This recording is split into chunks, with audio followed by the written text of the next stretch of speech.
Et bienvenue, nous sommes de retour dans nos capsules Explore où je vous donne des petits éléments concrets qui vont, a priori, aider un certain nombre d'entre vous à cheminer plus sereinement dans votre travail de développement intérieur. L'enregistrement précédent, je vous parlais du mammouth.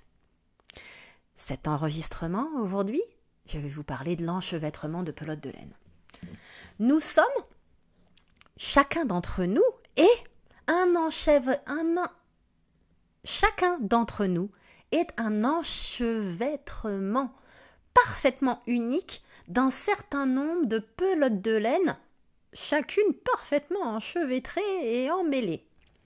Donc nous avons, chacun et chacune, notre recette unique pour défaire nos nœuds intérieurs. Ceux-là sont très personnels. Par contre, nous sommes tous un enchevêtrement d'un certain nombre de pelotes de laine dans lesquelles il y a 2 bouts à chaque fois. Reprenons un petit peu l'image du travail sur soi et des différents points d'entrée. Donc vous êtes là, face à votre enchevêtrement de plusieurs pelotes très personnelles. Mais chacune de ces pelotes a des grands thèmes, une couleur. La pelote bleue sera la pelote du cheminement progressif de la compréhension des différents éléments de sa définition en design humain. La pelote verte sera la pelote de la compréhension du non-soi et de vos conditionnements et le chemin de déconditionnement. La 3e pelote sera peut-être les clés génétiques et la compréhension des différents aspects de vous-même sous l'angle des clés génétiques. La 4e pelote peut être la bonne gestion de votre énergie. La 5e pelote peut être les différentes activités qui vous nourrissent, qui vous aident à la libérer le mental, qui vous aident à cultiver l'être plutôt que le faire, etc., etc. Prenons ces quelques pelotes-là. Souvent, je vais avoir des gens qui viennent à moi pendant un programme de groupe ou après, et c'est d'ailleurs pour ça que Voyage intérieur a été créé, pour vraiment tout saucissonner, au fur et à mesure, en utilisant tout ce que j'avais déjà développé et puis en créant d'autres choses, pour aider les gens à trouver leur propre chemin de démêlage personnel à travers tout un tas de protocoles de démêlage spécifiques à chacune des pelotes. Mais voilà, c'est quand même intéressant d'avoir cette image, en ce sens où ça va être à vous de trouver votre protocole de désemmêlage de votre enchevêtrement personnel de pelote. La bonne nouvelle, c'est que chaque pelote a 2 bouts par lesquels on peut tirer. Et vous allez vous rendre compte que, par exemple, si vous prenez la pelote verte, le déconditionnement du non-soi, et vous tirez, purée, ça bloque. Purée, ça bloque. Ça sert à rien de forcer, vous allez encore plus on va dire serrer le nœud à l'intérieur qui fait qu'en premier lieu le fil ne vient pas. Mais là vous allez vous rendre compte que, tiens, dis donc, la pelote jaune, celle de la méditation, celle de cultiver l'être plutôt que le faire, elle vient plutôt pas mal. Tiens, mais faisons ça, tirons là où c'est correct.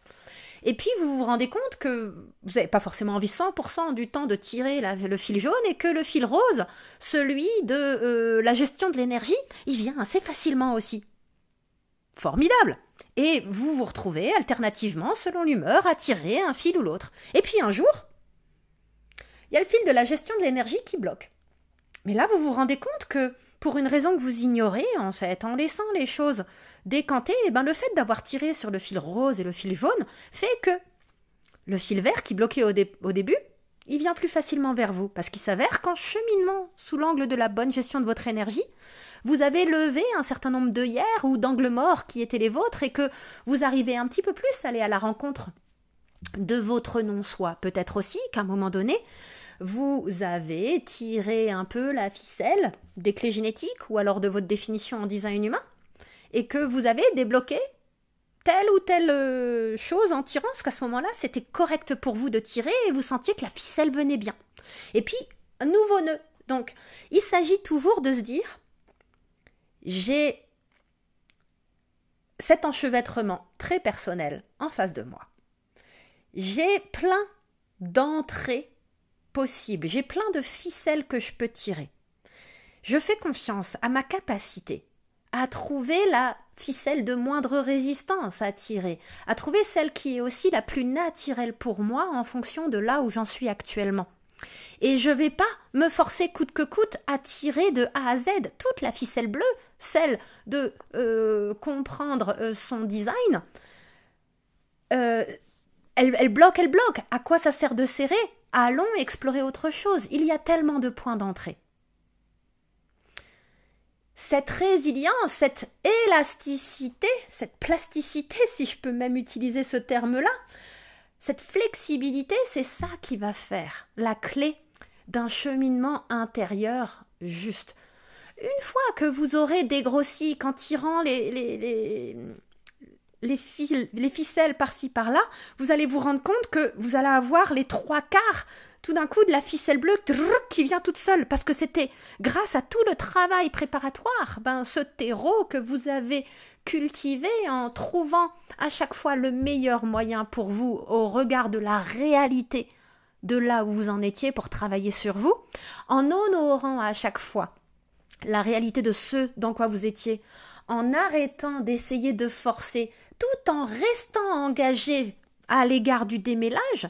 Vous avez pu comprendre que ce démêlage pouvait prendre de très nombreuses formes, de très nombreuses vitesses. Des fois, vous allez tirer tout doucement, des fois, ça va aller très vite. Et c'est une métaphore, je trouve, intéressante parce que seul vous avez la capacité de juger ce qui bloque et ce qui ne bloque pas. Et des fois, ce qui bloque, c'est aussi ce qui nous fait peur, et en contournant le sujet et en allant démêler ailleurs, on peut aussi démêler ses peurs et ensuite revenir revisiter quelque chose d'autre et là trouver un chemin de fluidité dans le dit travail qui était important, mais ce n'était pas encore l'heure pour celui-ci, quelques mois, voire quelques années auparavant. C'est complètement ok. Et il est aussi tout à fait ok de régulièrement faire des pauses et d'arrêter d'essayer de démêler. Et ça, justement, j'y viens dans la 3e métaphore, qui est dans la continuité des 2 précédentes. Alors, restez connectés, la suite